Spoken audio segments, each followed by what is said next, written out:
Is anybody going to look? What about you? You going to look?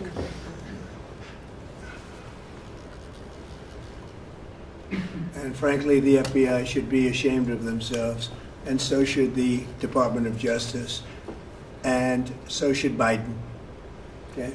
Next, sir, we have an executive order for your attention. We've taken action against a number of law firms that have participated either in the weaponization of government, the weaponization of the legal system for political ends, or have otherwise engaged in illegal or inappropriate activities. The law firm of Jenner and Block is one of these law firms. This is a law firm that, as you know, employed Andrew Weissman after he came off of the Mueller investigation. It's a law firm that's engaged in invidious racially and sexually discriminatory practices. It's also a law firm that has participated in the weaponization of the legal system against American principles and values, and we believe that the measures in this executive order will help correct that. And Andrew Weissman is the main culprit? He's certainly... With respect to this firm? He is one of a number of reasons that we believe this executive order is warranted. He's a bad guy.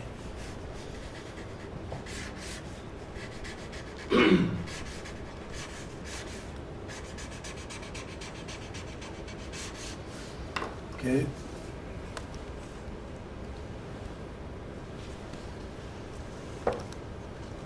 Next, sir, we have an executive order for your attention relating actually to government payments.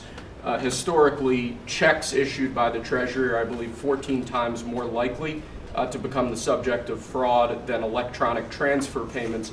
This is an executive order that's going to push the Treasury Department to modernize its payment system to ensure that where possible they're using electronic methods of payment as opposed to paper checks in order to reduce waste, fraud, and abuse in the government, which is obviously an endeavor that we've been pursuing in numerous aspects of government under your leadership.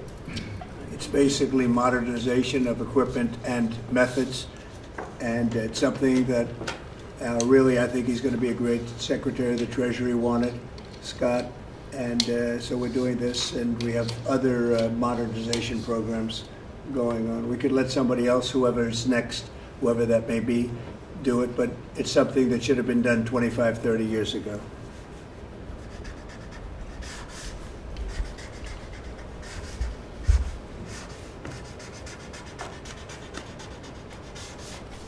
Okay.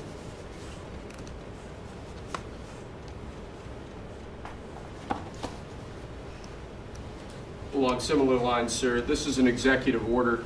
We're calling it Protecting America's Bank Account.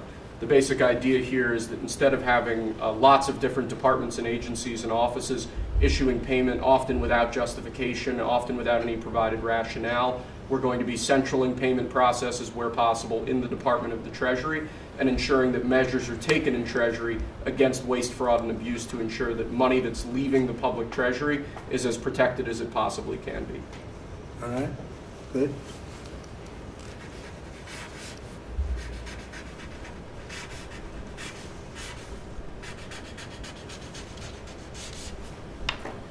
Many of these things should have taken place decades ago or longer. Lastly, sir, we have an executive order for your attention on the very important subject of election integrity. We believe that this executive order is the farthest reaching executive action taken in the history of the Republic to secure our elections. Among numerous other aspects of this executive order, this is going to cut down on illegal immigrants on the voter rolls, ensure that the Department of Homeland Security and the data that they have available is being fully weaponized to ensure that illegal immigrants aren't voting. This will include a citizenship question on the federal voting form for the first time. This executive order instructs the EAC to cut federal funding to states that don't take reasonable steps to secure their election. This calls on the Department of Justice to vigorously prosecute election crimes, particularly in states that we don't believe are in compliance with federal law around election integrity.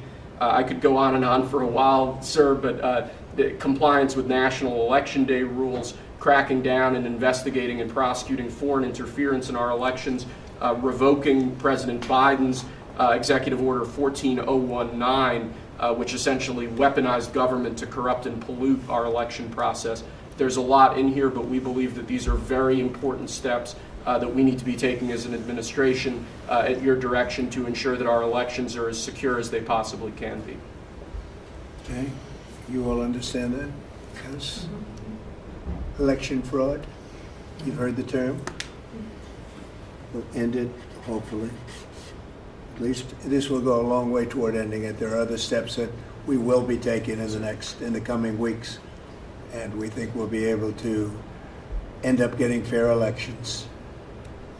Perhaps some people think I shouldn't be complaining because we won in a landslide, but we got to straighten out our election. This country is so sick because of the election, the fake elections and the bad elections, and we're going to straighten it out one way or the other.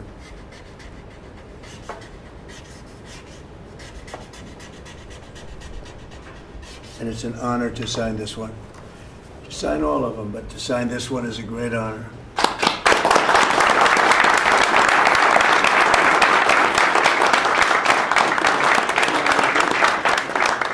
Thank you very much. Sorry, sir. So we're going to go around the room a little bit quickly, and we're going to introduce these very outstanding people. They've had, in all cases, outstanding careers. They're very incredible people that are going along as rapidly as the system can go along. We're ahead of, I guess, anybody else thus far. So I want to thank John Thune. He's done a very good job, and the whole Senate. We're being delayed as much as possible by Democrats, but that's standard. It gets to be just standard. But the process is moving along very quickly. So, Sergio, just say hello, and then we'll introduce everybody. Absolutely. Sergio Gorham, Director of Presidential Personnel. It's been an absolute pleasure getting to know every one of you every step this way. As the President said, we're at a record pace. We have more nominees today in front of the Senate than at any previous point, over 70. And that's a record in 2 months. And we're proud of that. And we're determined to ensure the world has America First patriots in all of our posts.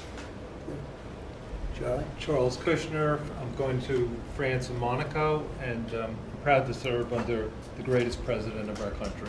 Very proud to serve. Thank you. Thank you, Joe. James Blair, honored to work here in the White House as Deputy Chief of Staff. And Mr. President, I think that all of these successful people would want to go serve the United States under your leadership as a testament to your vision and leadership. Thank you, James. I'm David Perdue. I'm going to the People's Republic of China, and it's my honor to represent President Trump, people of America, and represent our interests and values in China. I'm Leah Campos. I'm going to represent the President in the Dominican Republic. Mr. President, thank you for the honor to serve you in the Dominican. Thank you. Thank you. Mike Waltz, National Security Advisor. Look forward to working with every one of you on behalf of the President, his leadership, and the American people. John Arrigo. I am going to the Republic of Portugal, and I'm very excited to do so and serve on what I consider one of my closest friends and one of the best presidents this country has ever had. Thank you. Kevin Cabrera, nominated to be Ambassador to Panama. It truly is an honor, President, to be part of your administration. Thank you. Tom Barrett, nominee to the Republic of Turkey. Delighted and honored to be with you, Mr. President, in that host country, which is one of the most ancient in civilization, is in search for your peace, prosperity, and security program. Good place. Mr. President. Good leader, too. Yeah, Mr. President, thank you. It's an honor.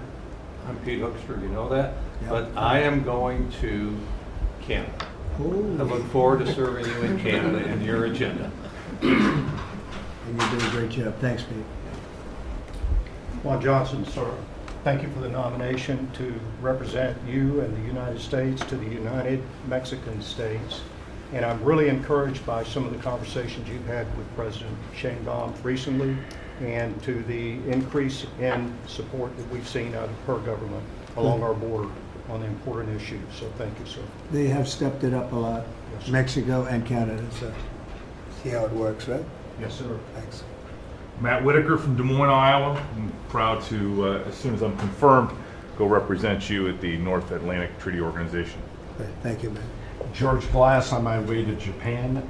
Previous administration, I served for you in Portugal. It is a great honor to be able to do this the second time. Thank you very for much. the opportunity. Thank you, George. President Trump, my name is Ken Howry. I'm your nominee to be Ambassador to the Kingdom of Denmark, a very close partner and ally. I served for you last time for the Kingdom of Sweden. I want to thank you for the faith you've placed in me as your nominee to Denmark. Thank you. Thank you very much. President Trump, thank you for the honor of a lifetime. My name is Stacy Feinberg, and hopefully I'll have the honor of serving in Luxembourg. And I think this is the greatest presidency and the greatest time in history, and it's all because of you. Thank you very much. Nicole McGraw, nominated to serve in Croatia, and it's such an honor to be here with you today and to serve you and the American people. Thank you. Thank you very much. President Trump, thank you very much for your nomination to the Republic of Chile. And let me tell you, Border Patrol agents are so thankful for everything that you've done for them. But That man knows more about the border than anybody, I want to tell you. Thank you. President, it's a great honor. Thank you very Thanks. much. Good Good luck. afternoon, Mr. President. Brian Birch. If I'm confirmed, I will be representing you at the Holy See. And Catholics are very proud of your work. Your team is doing an excellent job, so thank you. Very honored to serve. Thank you very much. Mr. President, thank you again for the honor, the greatest privilege. My name is Summers Farkas. I will serve this great man at the Republic of Malta. Thank you, sir. Thank you, Mr. President. Joe Popolo from Dallas, Texas. Very proud to serve you at the Kingdom of the Netherlands, the very first country to recognize the United States 250 years ago. Thank you. Thank you. Mr. President, if I'm confirmed, I will be representing you in the state of Israel. It will be an extraordinary honor, and you've done more for Israel than any president in any time of its history, and we are grateful. And I'm hoping I'll get to be there by Passover. Thank you, Mike. And Mike is an outstanding guy. They all are. Mike, I think he's going to do wonders for Israel. He actually probably gets along with both sides, and that'll be interesting to see. But the world is watching you, Mike, so good luck. Thank you, President. Good luck. You're going to do well. Thank you very much. Mr. President, thank you for this great honor to serve the Republic of Italy and San Marino. I'm so looking forward to going over there and working with that great ally, and for the pleasure to serve you. Your staff has been great working with us and have done a great job, and we really appreciate them. Thank you, sir, Thank for you. pushing this along. And have a good time. A really good time. I'm Warren Stevens from Little Rock, Arkansas, and I have the honor to represent the President and the United States in Great Britain and Northern Ireland, and to be chosen to go to such an important ally of ours is, I know, sir, and I'm looking forward to it, but thank you for the honor. You're going to do fantastically. These are tremendously successful people, and you two guys, and then you add on Mike. I think they have a little more money than Mike, but he's got some other advantages. He's got some other, like upstairs, he's got some big advantages. Yeah, he does. It's very exciting. It's really exciting to have all of you. Would you have any questions, media, for the people that you just saw? So outstanding, and I thought it would be nice to bring them before you. And so if you have any questions, please. I wanted to ask about the talks in Saudi Arabia. It sounds like you made some progress on a Black Sea ceasefire. Yeah. Could you update us on that? What happens now? So we've made a lot of progress on two fronts, on both sections that we call them sections, but they're much more than that, Russia, Ukraine, and also the Middle East, and we'll see what happens.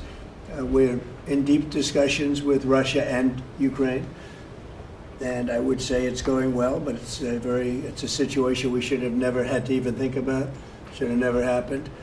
And on the Middle East, that's been going on for a lot of years, centuries and centuries. It just keeps going, and we are making a lot of progress. So that's all I can report. But some very, very big talks are going, and detailed talks are going on right now on both fronts.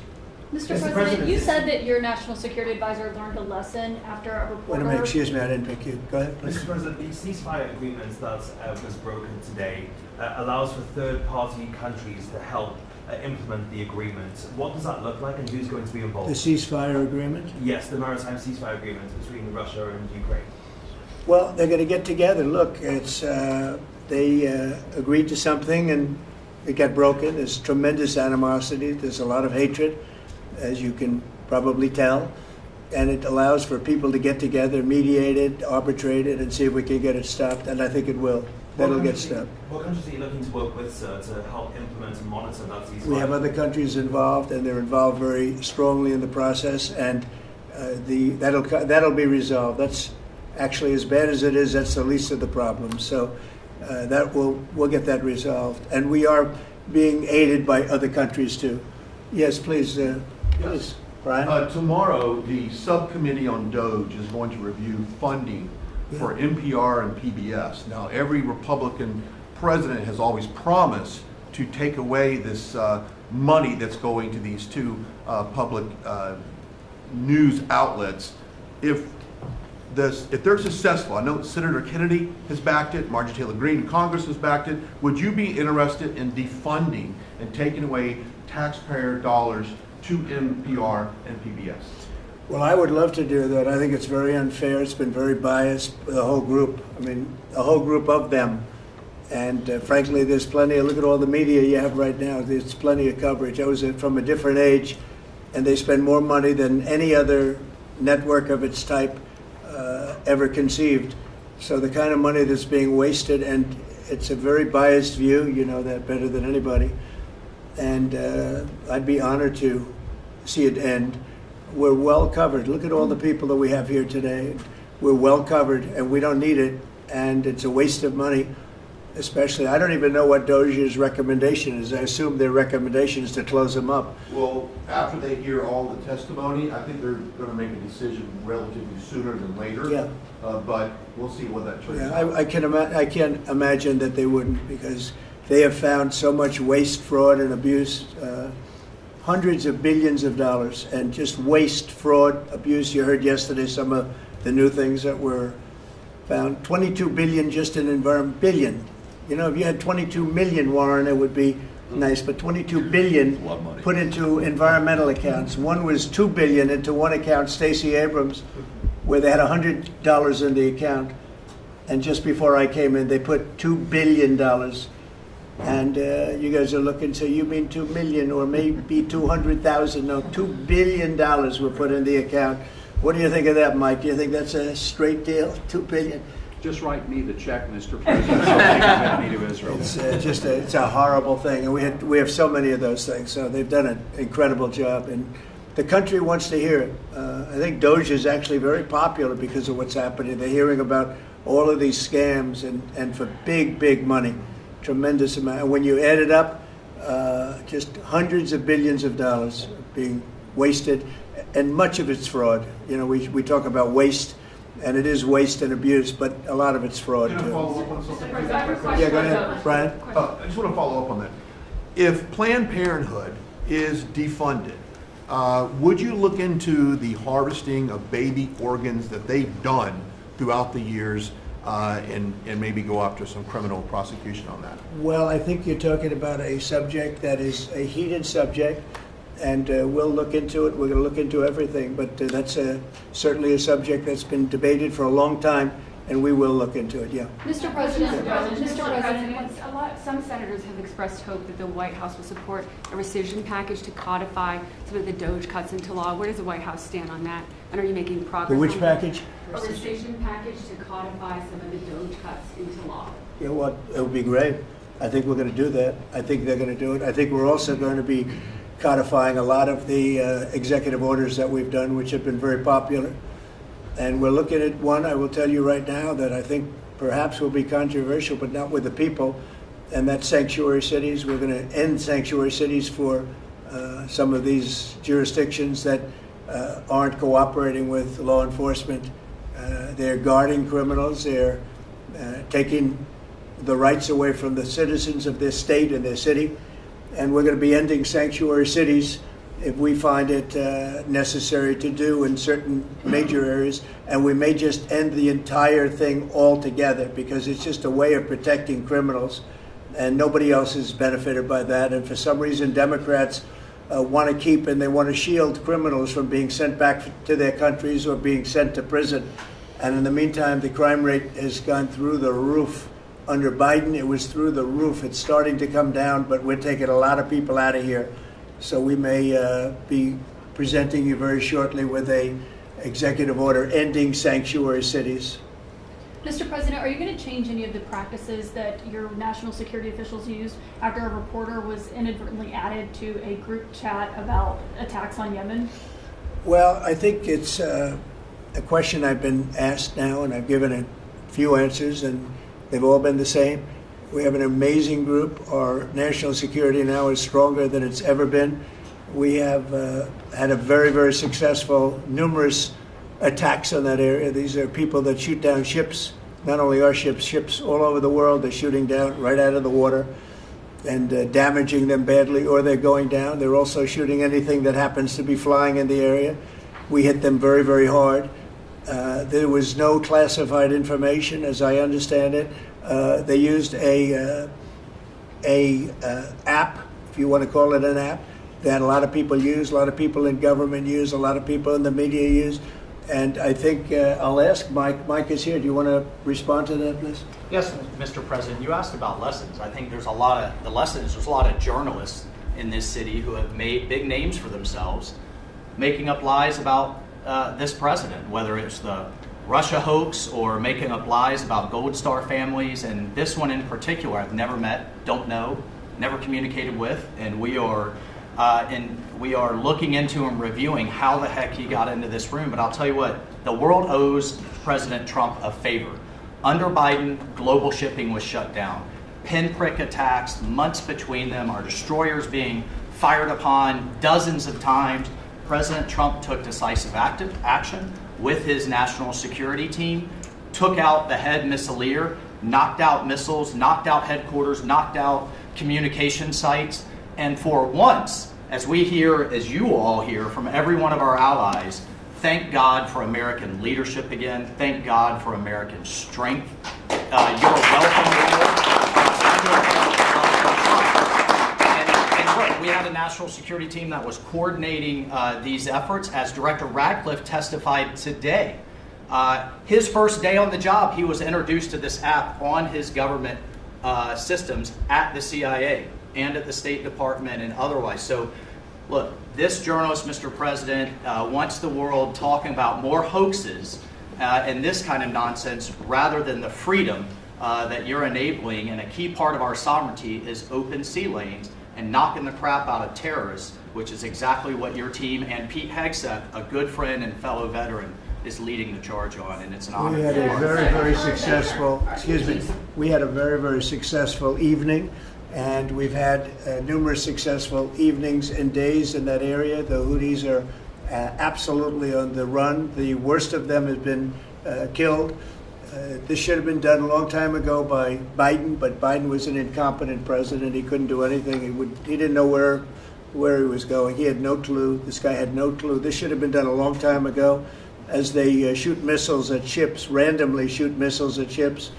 And they make their own missiles. You know, this is not an incompetent group of people. They make their own missiles. They get the missiles also from Iran. It's an offshoot of Iran, another offshoot. You have Hamas, you have Hezbollah, you have the Houthis. You got a lot of stuff going on with Iran. And we sent a letter to Iran. You're going to have to be speaking to us one way or the other pretty soon because we can't let this happen. But that's an app that a lot of people use. And somebody got on. I mean, happened to know the guy's a total sleazebag. The Atlantic is a failed magazine. Does very, very poorly. Nobody gives a damn about it. This gives it a little bit of a shot. And I will tell you this: that they've made up more stories, and they're just a failing magazine. The public understands that. He's a very good man. That man is a very good man right there that you criticize so strongly. He's a very good man. And he will continue to do a good job. In addition to him, we had very good people in that meeting, and those people have done a very, very effective job, and you're going to see it. And it goes on, by the way. It's going to go on. And I think the Houthis wish that it didn't happen, but that's what it's all about. We have to create a safe country, a safe world, and that's what we're doing. Do you worry that national security was put at risk, Mr. President? Of senior officials using signal. Do I plan to ban who? The use of signal to communicate from senior officials. Well, I don't know I don't know anything about signal. I wasn't involved in this, but I just heard about it, and I hear it's used by a lot of groups. It's used by the media a lot. It's used by a lot of the military, and I think successfully. But sometimes somebody can get onto those things. That's one of the prices you pay when you're not sitting in the situation room. with no phones on, which is always the best, frankly. But the best is to be there. In fact, oftentimes I've been in fact, just last week I was in the Situation Room on something very important, and we had a couple of people hooked up by line, and I said, cancel the line. Sorry, fellas, what you do is we'll tell you all about the meeting, because I know people do get on those lines, whether it's Signal or anything else. Yeah. So are you going to change any procedures as a result of this? Well, I mean, look, we look at everything, and they've made a big deal out of this because we've had 2 perfect months. We are bringing in business. We have another one announced tomorrow, a big one, very big. Like in the history of our country, nobody's ever seen anything like it. And I think probably a lot of people are saying they started by saying it was the greatest first month that a president has ever had, and I think that's true. And now they say it's the best second month, and they had to find something. And this certainly will look at this, but the main thing was nothing happened. The attack was totally successful. It was, I guess, from what I understand, took place during, and it wasn't classified information. So this was not classified. Now, if it's classified information, it's probably a little bit different. But I always say you have to learn from every experience. I think it was very unfair the way they attacked Michael. He's a good person. The person that was on just happens to be a sleazebag, so maybe that's just coincidence. I don't know. But you are going to conduct an investigation. Would it be a problem if Mr. the President? Atlantic released all the text messages if they're not classified? Well, I don't know. I'd have to ask the military about that because maybe you wouldn't want that. I don't know. I will say this: that from what I heard, the man that we're talking about, who's not somebody that I don't think most people have ever heard of, he left. He found it very boring, and he left early. He got off the line very early. So I can't speak to it other than that. So he's made up a lot of stories, and I think he's basically bad for the country. But it's a failing venture, very failing venture. They're very upset, and a thing like this is publicity for them. But I don't think we should allow people that are very good, like that man sitting right at the end of the table who's done a great job. We shouldn't allow them to be hurt by it. Mr. President, can I follow up on that? Yeah, go ahead. Are you saying you're okay with the continued use of Signal by administration officials? No, that's not what I said. I said we'll look into it, but everybody else seems to be using it. It seems to be the #1 used device or app, whatever you want to call it, and we will certainly look. If it was up to me, everybody would be sitting in a room together. The room would have solid lead walls and a lead ceiling and a lead floor. But, life doesn't always let you do that. In the meantime, the attack itself that we were talking about and discussing has been an unbelievable success. But you will conduct an investigation, is what you're saying into this. We'll look into it, sure. Mr. President, I would look into it, sure. I want to look into Is that the FBI? Or anything like that. I would ask them. It's not really an FBI thing. It's really something having to do with security. Security, like, will somebody be able to break in? Are people able to break into conversations? And if that's true, we're going to have to find some other form of device. And I think that's something that we may have to do. Some people like Signal very much. Other people probably don't. But we'll look into it. I think, Michael, I've asked you to immediately study that and find out. If people are able to break into a system, now in this case it wasn't that this attack was going on and nobody found out anything. And again, the person that was on, as I understand it, he left very early because he didn't find it very exciting. But I think it's something you should look into. Yes, sir, we are. We have our technical experts looking at it. We have our legal teams looking at it. And of course, we're going to keep everything as secure as possible. No one in your national security team would ever put anyone in danger. And as you've said, and we've repeatedly said, the attack was phenomenal and it's ongoing. But the media wants to talk about everything else except for the hostages you're getting out of the Middle East, Iran on its back foot, sea lanes getting reopened, peace in Europe. As we just saw today with a Black Sea ceasefire, we were just on with Steve Witkoff, myself, our team in Saudi Arabia. They want to talk about all this other stuff except for your amazing successes and the successes of your team. One of the other things, and sometimes you have to move very quickly, and there are other devices that are very good, but they are very, very cumbersome, and you're not able to use them and from a practical standpoint. So all we can do is find out the best we have with modern technology. They'll probably get better over the years. Yeah, go ahead. Sir, on the Black Sea, so the Kremlin has said that there were several conditions that would need to be met for this agreement to happen. This includes sanction relief for banks and some companies. Did the U.S. agree to all of those conditions that they laid out? They will be looking at them, and we're thinking about all of them right now. There are about 5 or 6 conditions. We're looking at all of them. The district has said that it's looking into how a journalist got added to that signal chat. Is it possible that there could be a firing of even a lower mid-level official once that person is identified? About what? About the signal chat that we've been discussing. We've pretty much looked into it. It's pretty simple, to be honest. It's not. It's just something that can happen. It can happen. You can even prepare for it. It can happen. Sometimes people are hooked in and you don't know they're hooked in. They're hooked into your line and they don't even mean bad by it. But it's not a perfect technology. There is no perfect technology. The really good ones are very cumbersome, very hard to access. And I think we're going to look at, we always want to use the best technology. This was the best technology for the moment. But again, it wasn't classified, so they probably viewed it as being something that wasn't that important. And it obviously, with the attack being, I mean, I don't know if it's been read out to you yet, but that attack was a tremendous success for the U.S., a tremendous success. Who said the information Go ahead, was please. not classified? Do you think that Mike Waltz made a mistake, and does he need to apologize? No, I don't think he should apologize. I think he's doing his best. It's equipment and technology that's not perfect, and probably he won't be using it again, at least not in the very near future. What do you think? Sir, I agree with you. Let's get everybody in the room whenever possible.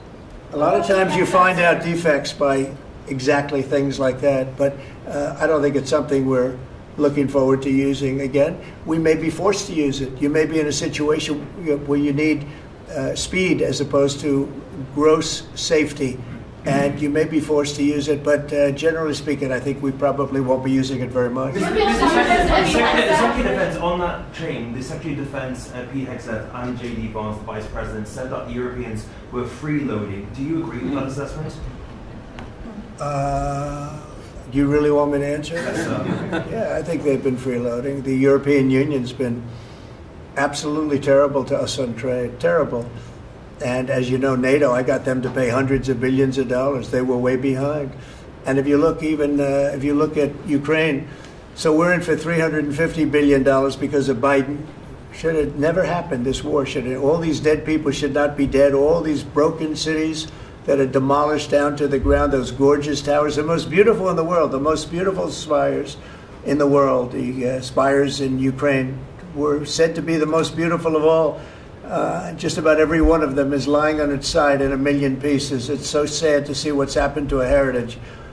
No, I think that when they say the European Union and you could say NATO also. Look, NATO, and I don't blame NATO for this. I don't blame Europe for this. I blame Biden for the fact that he didn't make them equalize. And to this day, I said to him, you got to catch up, you got to equalize. But why are they in for $100 billion and we're in for possibly $350 billion? It shouldn't be. It shouldn't be. And you could say more important for them because we have an ocean in between.